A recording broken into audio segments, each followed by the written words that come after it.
Assalamualaikum warahmatullahi wabarakatuh. Selamat pagi semuanya. Terima kasih kepada Ibu Rizky Nusir Ramdini Magister Sains selaku dosen pengampu mata kuliah farmakognosi serta teman-teman semua yang telah memberikan waktu kepada kelompok kami untuk menyampaikan presentasi kami. Di sini saya Sandy Setrio sebagai moderator dan juga ada teman-teman saya yang bernama Bilki Sarani, Tika Sarawita, Indah Dwi Lestari, M. Adi Purnomo, Nyoman Dianawati, Rahmadia, Sabrina Febrianti, dan saya Sandy Setrio, Seti Anggreni, dan Zaki Fajri Al-Bukhari. Kami dari kelompok 1 ingin mempresentasikan hasil kerja kami yang dengan materi yang pertama yaitu mikroskopis dan makroskopis amylum rhizoma radicortex lignum folium flos dan semen. Yang kedua, evaluasi mutu simplicia daun mint. Dan yang ketiga, screening Phytophthora simplicia daun mint.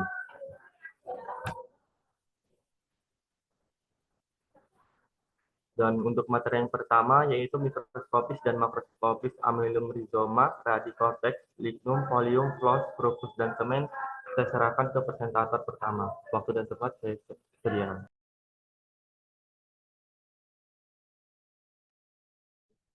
Mikroskopis dan makroskopis.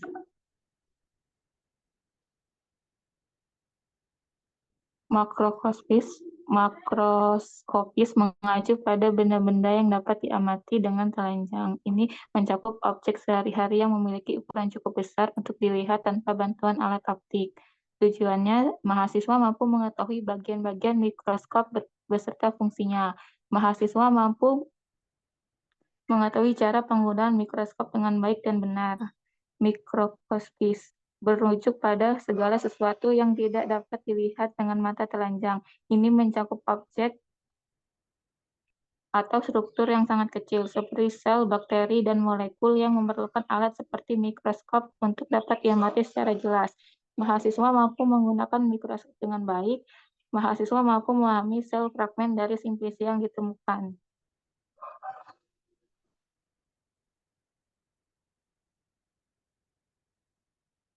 Yang pertama ada amylum manihot, itu pati singkong. Karakteristiknya butir tunggal atau bergerombol, butiran tunggal berbentuk lonjong atau seperti topi baja dengan ukuran 5-25 mikron. Hilus terletak di tengah, terlihat dengan jelas seperti titik atau kadang-kadang segitiga. Selanjutnya ada amylum oryzae atau pati beras, karakteristiknya butir tunggal atau bergerombol. Butiran tunggal berbentuk lonjong atau seperti topi baja dengan ukuran 5-25 hilus terletak di tengah, terlihat dengan jelas seperti titik atau kadang-kadang segitiga. Amylum tritici, ini pati gandum. Karakteristiknya butir tunggal besar ukuran 15-40 dilindungi oleh butiran-butiran kecil ukuran 2-9 berbentuk berupa lensa bundar atau jorong. Kadang-kadang berbentuk ginjal. Hilus terletak di tengah, tidak jelas, berupa titik atau celah.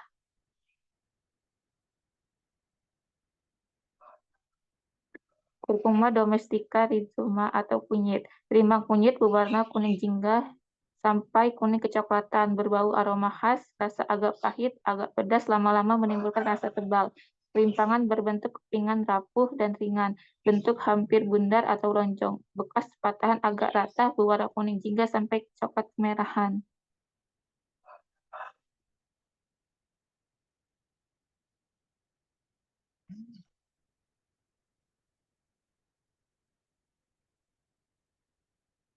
Zingoberis montanum rhizoma atau bengle. Rimpang bengle simplicia berupa potongan rimpang pipih, ringan, hampir bulat, hingga jorong atau berbentuk tidak beraturan. Permukaan luar tidak rata, berkerut, berwarna coklat muda, kekuningan, hingga coklat kelabu. Bidang irisan berwarna lebih mudah dibanding dengan permukaan luar. Agak melengkung, tidak beraturan, korteks sempit. Berkas patahan rata, berdebu, warna kuning muda hingga kuning muda, kecoklatan, memiliki bau khas, rasa pahit dan pedas.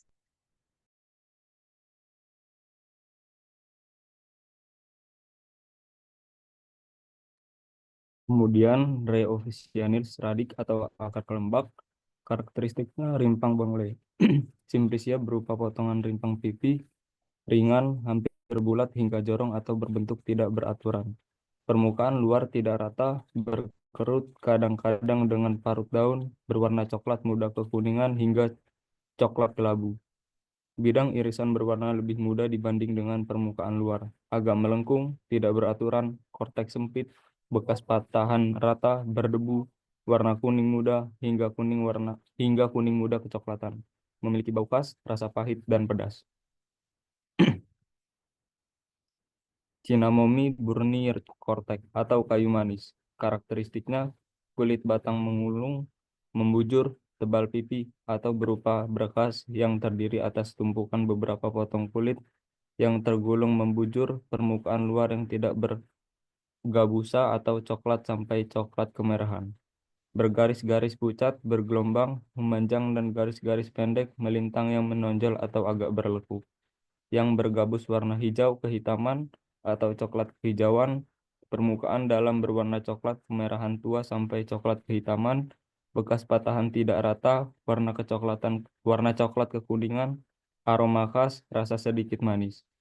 Menggulung pipih dan tebal, sedikit manis, coklat kekuningan, coklat kemerahan, terdapat bercak putih atau berbau khas. Caesalpinae sapanis lignum atau kayu secang. Karakteristiknya, serutan atau potongan kayu, keras padat, permukaan hasil serutan kasar, tampak serat-serat yang memanjang, berkas serutan tidak beraturan, warna merah, merah jingga atau kuning, tidak berbau, mula-mula tidak berasa, lama-lama ketat. Serutan atau potongan kayu, kelat dan pahit, merah jingga atau kuning berbau khas.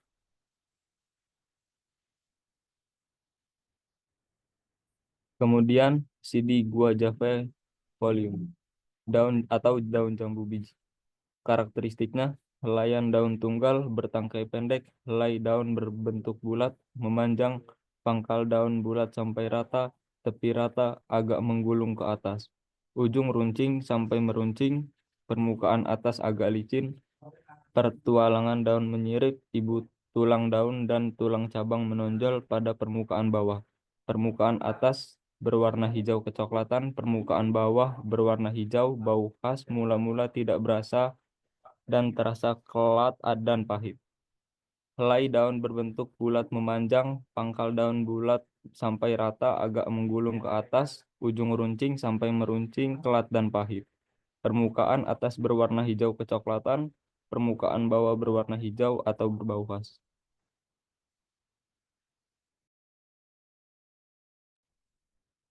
Piperis betelvolium atau daun sirih. Helaian daun berbentuk bulat telur sampai lonjong, pangkal berbentuk jantung atau agak bulat, sedikit berlekuk, tepi daun rata agak mengulang, ujung runcing sampai meruncing. Permukaan bawah kasar, kusam, berwarna lebih muda dari permukaan atas, pertualangan daun melengkung, pada permukaan atas agak tenggelam, permukaan bawah menonjol, permukaan bawah jika dilihat di bawah sinar terlihat bercak-bercak transparan. Tangkai daun bulat warna daun hijau, kecoklatan hingga coklat. Tangkai daun bulat warna daun hijau kecoklatan hingga coklat, bau khas dan rasa pedas.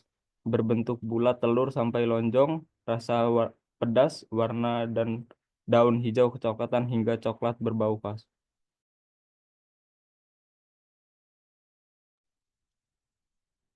Seri seri Cocalicis stripsifolium atau daun keju beling. Helaian tunggal berbentuk jorong sampai bulat memanjang, ujung daun meruncing, tepi daun bergerigi, permukaan atas sangat kasar, permukaan bawah kasar dan berwarna lebih pucat dari permukaan atas.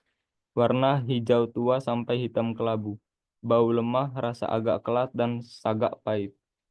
Jorong bulat, memanjang pangkal ujung daun, meruncing dan tepi bergerigi. Pahit kelat, hijau tua, agak hitam abu, tidak berbau.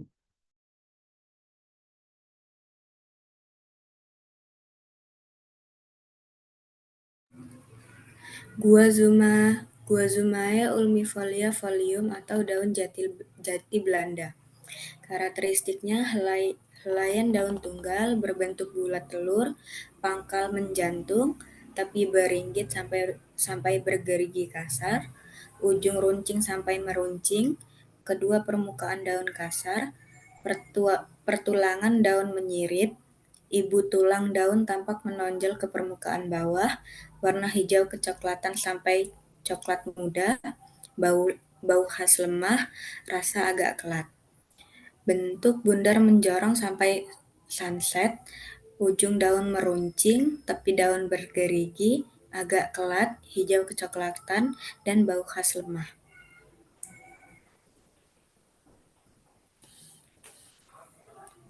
Hibiscus sabdarifa Flos atau bunga rosella. Karakteristiknya helaian daun kelopak dan mahkota bunga. Kelopak terdiri atas 2 lingkaran, setiap lingkaran terdiri atas 5 helai daun kelopak berlepasan. Bentuk segitiga, kelopak berlekatan dengan mahkota di bagian dasar bunga. Bagian dasar bunga mengeras, bulat. Mahkota terdiri atas 5 helai daun mahkota yang saling berlekatan untuk membentuk kerucut dengan ujung yang terbuka. Warna merah keunguan sampai kehitaman, bau khas dan rasa asam. Membentuk kerucut dengan ujung yang terbuka, rasa asam, kehitaman, dan berbau khas. Caryophylla Flos atau bunga cengkeh. Bunga berwarna coklat kehitaman, kelopak bunga berjumlah 4 helai, tidak mekar, tetapi menutup, berbentuk bulat telur, hipantium berbentuk seperti tabung dan mengerucut pada ujungnya, memiliki bau aromatik kuat, rasa pedas. Berbentuk bulat telur, hipantinium seperti tabung dan mengerucut pada ujungnya, pedas, coklat kehitaman, dan aromatik kuat. Morindae citrifoliae fructus atau buah mengkudu. Karakteristiknya irisan melintang, buah berbentuk pipih, permukaan luar halus dengan sisa-sisa liang biji, permukaan dalam kasar, terdapat sekat ruang buah berjumlah 4-5, tiap-tiap sekat dengan 2-3 biji, tonjolan-tonjolan biji tampak jelas, warna coklat, bau khas, rasa sedikit pahit.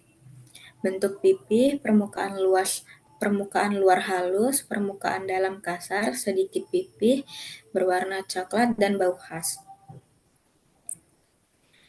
Piperis nigrifructus atau buah lada hitam. Karakteristiknya buah berbentuk hampir bulat, permukaan keriput kasar, menyerupai jala. Pada ujung buah terdapat sisa dari kepala putik yang tidak bertangkai. Perikarpium melekat erat pada biji, warna coklat kelabu sampai hitam kecoklatan, bau aromatik, rasa sangat pedas. Hampir bulat, permukaan keriput, sangat pedas, hitam kecoklatan, aromatik, dan menyengat. Myristicae fragransis semen atau biji pala. Berbentuk bulat atau bulat telur, permukaan luar beralur dangkal, terdapat anyaman berbentuk seperti jala, bagian liang biji membulat, ujung biji runcing. Jika ditekan, biji bagian dalam yang memar mengeluarkan minyak coklat kemerahan. Permukaan luar coklat muda sampai coklat kelabu dengan bintik dan garis-garis kemerahan. Bau khas, rasa agak pahit, pedas, dan lama-lama kelat. Bentuk bulat telur, permukaan luar beralur dangkal, terdapat anyaman berbentuk seperti jala, agak pahit, pedas, lama-lama kelat, permukaan dalam coklat muda, permukaan luar coklat kelabu dengan garis kemerahan dan bau khas.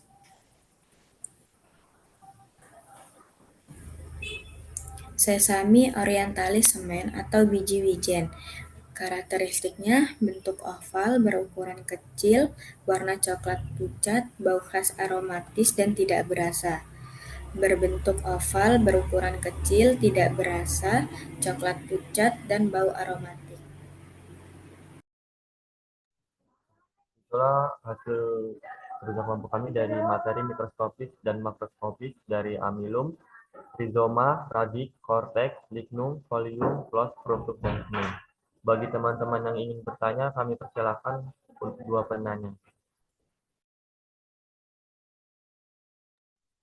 Untuk Kak Febi, kami silakan ingin menanya apa?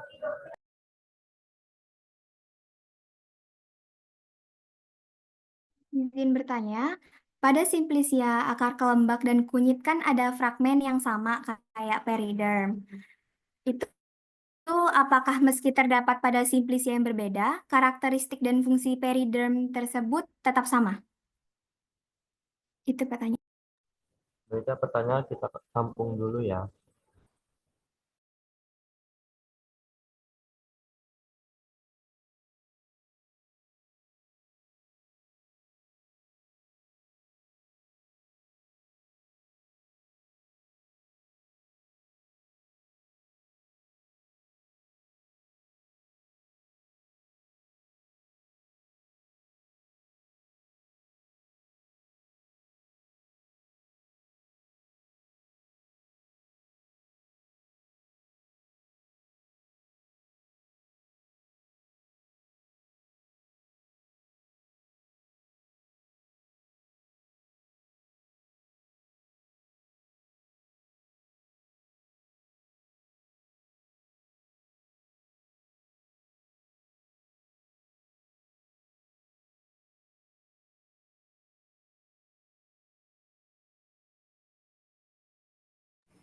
Untuk jawaban dari Kak Febi, karakteristik periderm pada Simplicia akar kalembak dan rimpang kunyit sama. Itu sebagai pelindung sekunder, velum, velogen, dan veloderm. Tapi fungsinya berbeda. Pada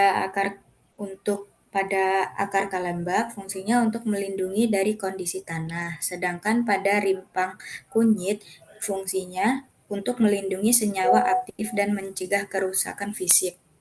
Apakah cukup? Cukup, terima kasih. Kami persilakan lagi untuk satu penanya.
Baik, untuk materi yang kedua yaitu ada evaluasi mutu Simplicia. Bagi presentator kami persilakan. Terima kasih. Tujuan evaluasi ini bertujuan untuk menentukan apakah Simplicia memenuhi standar kualitas yang ditetapkan, bagi dari segi fisik, kimia, maupun mikrobiologi, guna menjamin keamanan, stabilitas, efektivitasnya sebagai bahan baku obat atau produk herbal, serta mematuhi regulasi dan standar BPOM. Pengertian evaluasi mutu Simplicia adalah proses yang bertujuan untuk menentukan kualitas bahan baku obat tradisional yang berasal dari tanaman atau hewan. Simplicia merupakan bahan mentah yang digunakan dalam pembuatan obat herbal, dan evaluasi ini meliput berbagai parameter untuk memastikan bahwa Simplicia tersebut aman, efektif, dan berkualitas tinggi. Evaluasi mutu simplisia organoleptis. Dengan cara simplisia diletakkan pada cawan porselen, lalu amati secara organoleptis yang meliputi bentuk, warna, aroma, dan rasa. Dan catat hasil pengamatan. Hasil organoleptis dari tanaman daun mint, nama simplisianya mentai folio, bentuknya ujung runcing, agak bundar, warnanya hijau kecoklatan, rasanya pedas kelat, aromanya bau khas yang tajam. Evaluasi mutu simplisia mikroskopis. Serbuk simplisia diletakkan di atas objek gelas, kemudian ditetesi dengan aquades, lalu ditutup dengan cover gelas dan difiksasi dengan api bunsen. Sediaan simplisia diamati menggunakan mikroskop dengan pembesaran 100 kali dan 400 untuk melihat fragmen pengenalan pada sampel. Catat gambar dan identifikasi hasil pengamatan. Hasil dari mikroskop daun mint, pada fragmen pertama pembesaran 40 terdapat epidermis atas, pada fragmen kedua pembesaran 40 terdapat epidermis mudah, pada fragmen ketiga pembesaran 100 terdapat epidermis atas, pada fragmen 4 pembesaran 100 terdapat epidermis, pada fragmen 5 pembesaran 100 terdapat epidermis mudah. Selanjutnya, kadar sari larut air. Yang pertama, simplisia ditimbang sebanyak 2,5 gram, kemudian dimasukkan ke dalam labu bersumbat, lalu ditambahkan 50 ml air jenuh kloroform. 2 tetes kloroform dalam 50 ml aquades. Dikocok berkali-kali selama 6 jam. Pertama, biarkan selama 18 jam. Selanjutnya, setelah 18 jam disaring, kemudian dibagi menjadi 2 bagian dalam cawan porselen sebanyak 25 ml filtrat. Lalu dipanaskan pada suhu 105 derajat hingga bobot tetap. Siapkan dua cawan porselen, timbang terlebih dahulu masing-masing, lalu diberi label bobot cawan kosong, nama simplisia, dan nama uji yang dilakukan. Yang ketiga, hitung menggunakan rumusnya. Persen kadar sari A1. A1 itu adalah bobot cawan plus simplisia setelah pemanasan, dikurang A0. A0 itu adalah bobot cawan kosong, dibagi B. B itu bobot awal simplisia, dikali 100%. Rumusnya ada di sebelah kiri.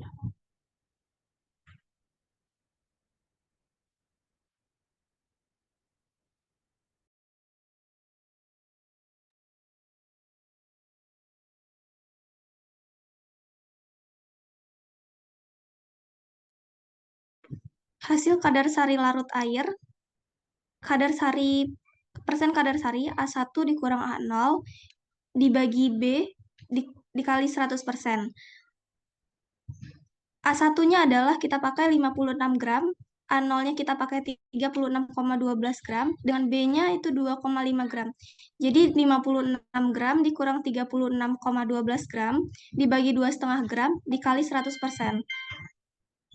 Hasilnya adalah 795,2%.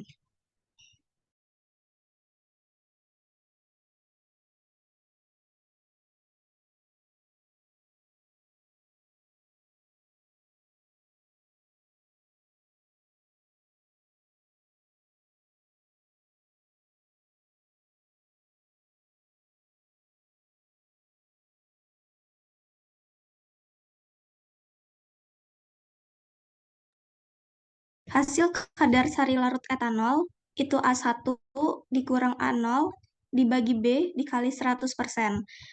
A1-nya kita ambil 64 gram, A0-nya kita ambil 36,12 gram, dengan B-nya kita ambil 2,5 gram.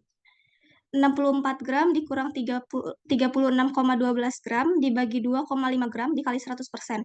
Yang hasilnya 1115,2%.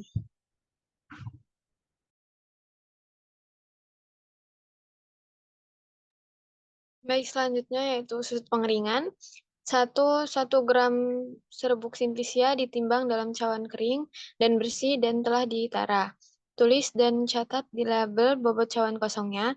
Yang kedua itu sebelum ditimbang, serbuk simplisia diratakan dengan bantuan pengaduk hingga rata lalu dikeringkan pada suhu 105 derajat Celcius selama 30 menit. lalu dikeluarkan dan dimasukkan ke dalam disikator, kemudian ditimbang hingga diperoleh bobot tetap. Diulang sebanyak 3-4 kali dalam selang waktu 10 menit hingga diperoleh bobot tetap. Yang ketiga, hitung menggunakan rumus. Persen susut pengeringan, rumusnya itu A dikurang B dibagi A dikali 100%. Keterangannya itu A itu berat simplisia sebelum dipanaskan dalam satuan gram, dan B berat simplisia setelah dipanaskan dalam satuan gram. Hasil susut pengeringan, persen susut pengeringan, di sini ada sedikit kesalahan pengetikan, harusnya A dikurang B dibagi A, bukan disitunya B. Terus dikali 100%. A-nya itu tuh kita ambil dari 36,12 gram dikurang B-nya itu kita ambil 34,20 gram. Dan yang A-nya itu kita ambil 36,12 gram dikali 100%. Jadi 36,12 gram dikurang 34,20 gram dibagi 36,12 gram dikali 100%. Sama dengan 1,92 gram dibagi dengan 36,12 gram dikali 100%. Hasilnya yaitu 5,315%. Dan ini ada dokumentasi dari evaluasi mutu simplisia.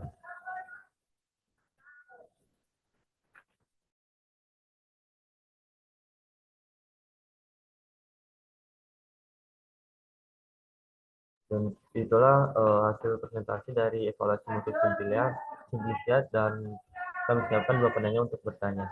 Untuk Kak Retno, kami silakan. Balik izin bertanya, Kak. Apa sih pentingnya mengukur kadar sari dalam evaluasi fotosimplisia itu apa ya? Baik, pertanyaan kita tampung dulu ya, Kak. Untuk Kak Retno Mulyani, apa yang Kadar sari ditanyakan? air ya. Baik, izin bertanya, Kak. Apa yang terjadi jika susut pengeringan lebih dari 10%? Pertanyaan kita tampung dulu ya, Kak.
Izin menjawab dari pertanyaan Kak Retno.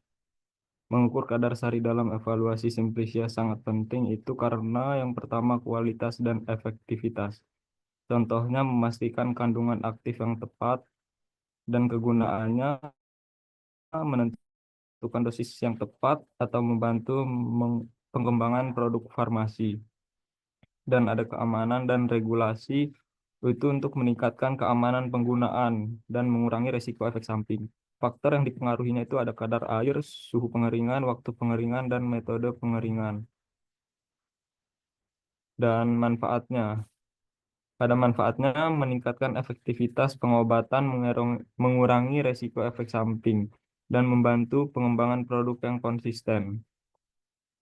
Dan tujuan evaluasi ini mengidentifikasi simplisia yang berkualitas, mengoptimalkan proses pengolahan, dan meningkatkan efektivitas pengobatan. Itu aja Kak Retno. Apakah cukup dengan jawabannya? Ya, cukup. Terima kasih. Oke, sama-sama. Nah, saya ingin menjawab pertanyaan dari Kak Revo. Jika pengukuran kadar sari simplisia lebih dari 10%, ada beberapa hal yang dapat terjadi. Dari kualitas simplisianya, kandungan aktif tidak stabil, kualitas simplisia tidak konsisten, risiko kehilangan efektivitas pengobatan, perubahan sifat farmakologisnya. Dari dampak kesehatannya, efek sampingnya tidak terprediksi, interaksi obat-obatan tidak terkontrol, risiko overdosis, dan kehilangan keamanan penggunaan.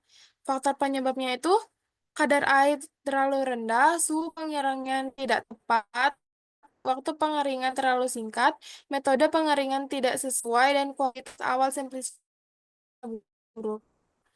Sudah cukup.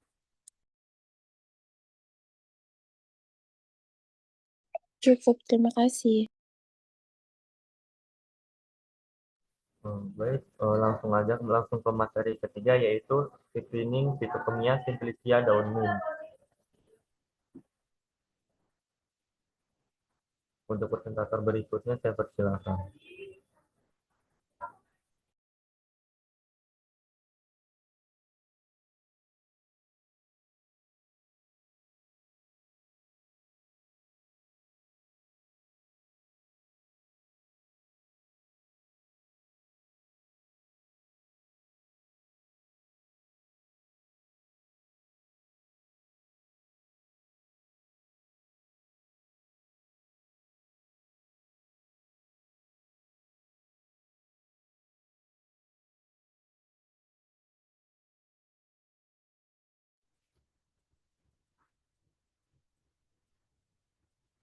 Screening fitokimia pada simplisia daun mint.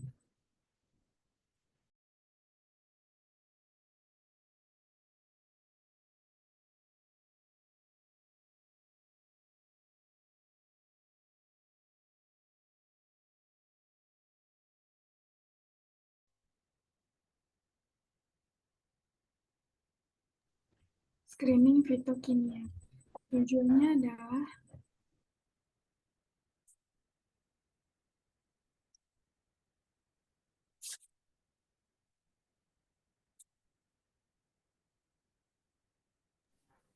Baik, untuk materi yang ketiga yaitu ada screening fitokimia daun mint. Untuk presentator berikutnya kami persilakan. Tujuan dari screening fitokimia adalah untuk mempelajari senyawa aktif dalam sampel seperti struktur kimia, biosintetis, penyebaran secara alamiah, dan fungsi biologis. Pengertian screening fitokimia adalah pendekatan secara screening fitokimia pada hakikatnya adalah analisis secara kualitatif dari kandungan kimia yang terdapat di dalam tumbuhan atau bagian tumbuhan, akar, batang, daun, bunga, dan biji, terutama kandungan metabolit sekunder yang merupakan senyawa bioaktif seperti alkaloid, flavonoid, tanin, saponin, dan steroid.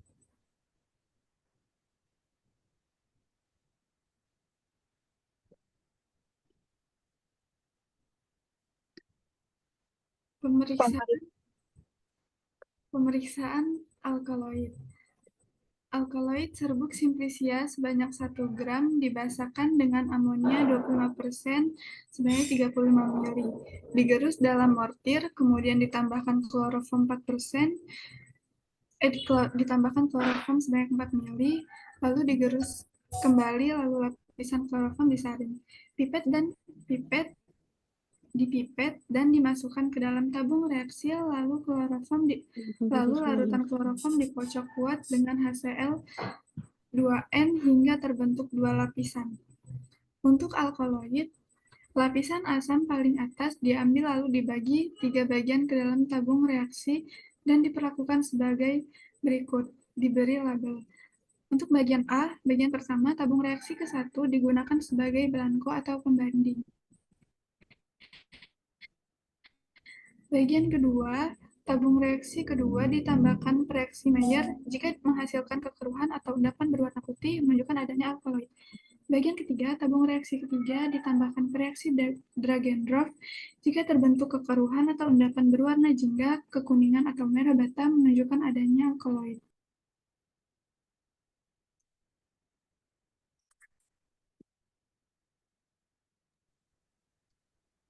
Pemeriksaan flavonoid. Serbuk simplicia ditambahkan air, dipanaskan lalu disaring dan didinginkan. Ke dalam filtrat ditambahkan serbuk magnesium, asam klorida, HCl5N, dan amil alkohol. Kemudian dikocok kuat, diamkan hingga berbentuk 2 lapisan. Bandingkan dengan balkon kontrol, jika terbentuk warna kuning, jingga, atau merah pada lapisan amil alkohol menunjukkan adanya flavonoid.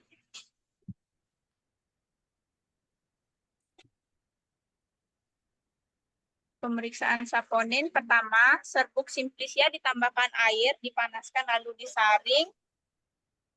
Yang kedua, setelah dingin, letak dalam tabung reaksi dikocok kuat-kuat selama dalam tabung reaksi dikocok kuat selama 30 menit. Kenapa harus 30 detik? Emang nggak boleh harus lebih dari 30 detik?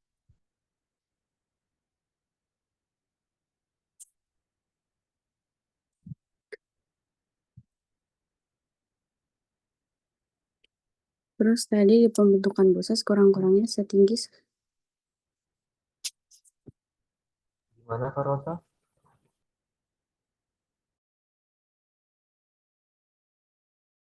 Enggak, maaf tadi mic-nya malah hidup, maaf ya.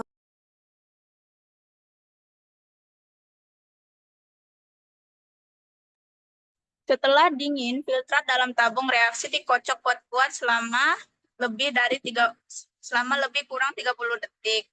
Pembentukan busa sekurang-kurangnya setinggi 1 cm dan persisten selama 10 menit serta tidak hilang setelah penambahan 1 tetes asam klorida encer menunjukkan bahwa dalam simplicia terdapat saponin.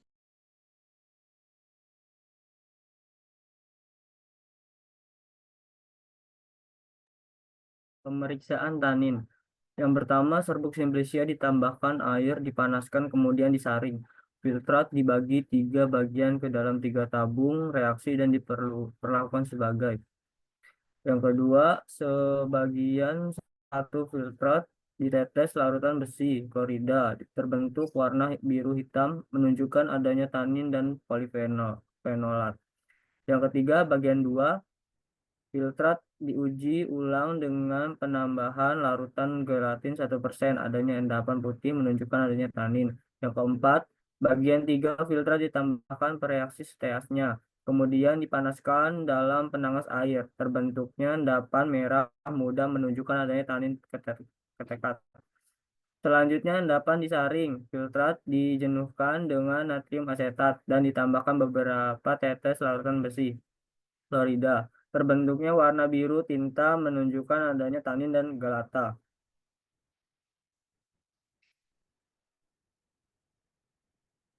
Pemeriksaan steroid. Yang pertama, simplicia dimaserasi dengan eter selama 30 menit, lalu tutup rapat, kemudian disaring. Yang kedua, filter eter diuapkan di atas cawan penguap hingga kering. Yang terakhir, pada residu diteteskan pereaksi Lieberman-Burhan. Terbentuk warna ungu menunjukkan bahwa dalam simplicia mengandung kelompok triterpenoid. Sedangkan bila terbentuk warna biru hijau menunjukkan adanya senyawa kelompok steroid. Hasil screening fitokimia pada hasil alkaloid menghasilkan ditambahkan degrandodorf. Keterangannya positif. Flavonoid yang dicampur dengan magnesium, hasil pekat, dan amil alkohol menghasilkan senyawa yang positif. Saponin didiamkan selama 10 menit menghasilkan positif.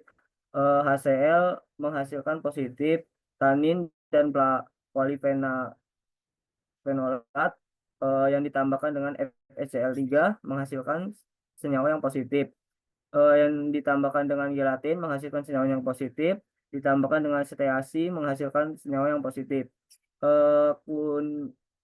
Quinon ditambahkan NaOH menghasilkan senyawa yang positif. Yang terakhir, steroid dan tripenoid ditambahkan dengan Lieberman Borchardt menghasilkan senyawa yang positif.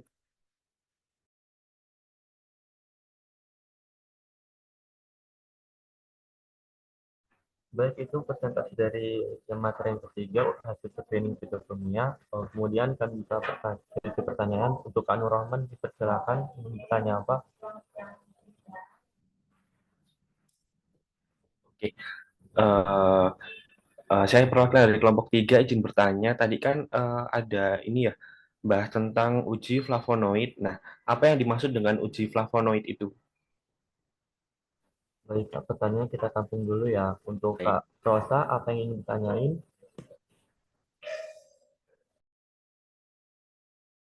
Maaf Kak, untuk Rosa diganti Rizka ya. Oh ya, silakan Kak Rizka, gimana? Kan di screening fitokimia ini ada yang namanya tadi pembanding atau belangko. Nah, pembanding atau belangko ini apa sih gunanya gitu loh? Kalau misalnya diadain prosedur pembanding sama belangko ini, kegunaannya untuk apa? Tujuannya gitu loh. Ya, terima kasih. Baik, Kak, pertanyaan kita tampung dulu ya.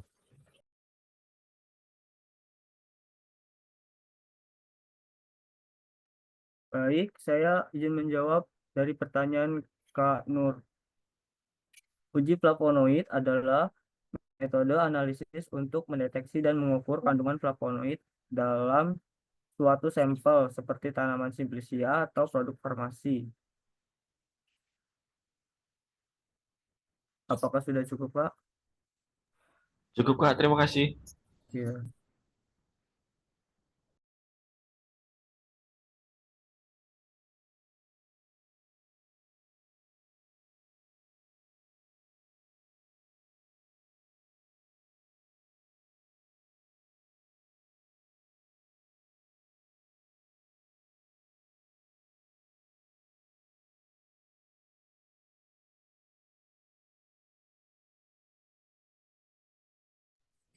Izin menjawab pertanyaan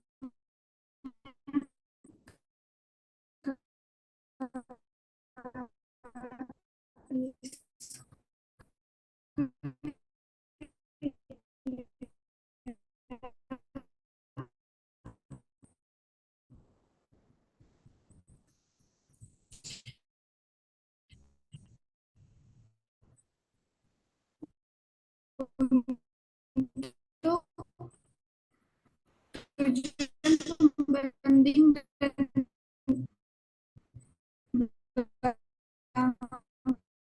belangko dalam skrip kimia. Tujuan pembandingnya untuk melakukan pembanding dengan mineral dan kesan.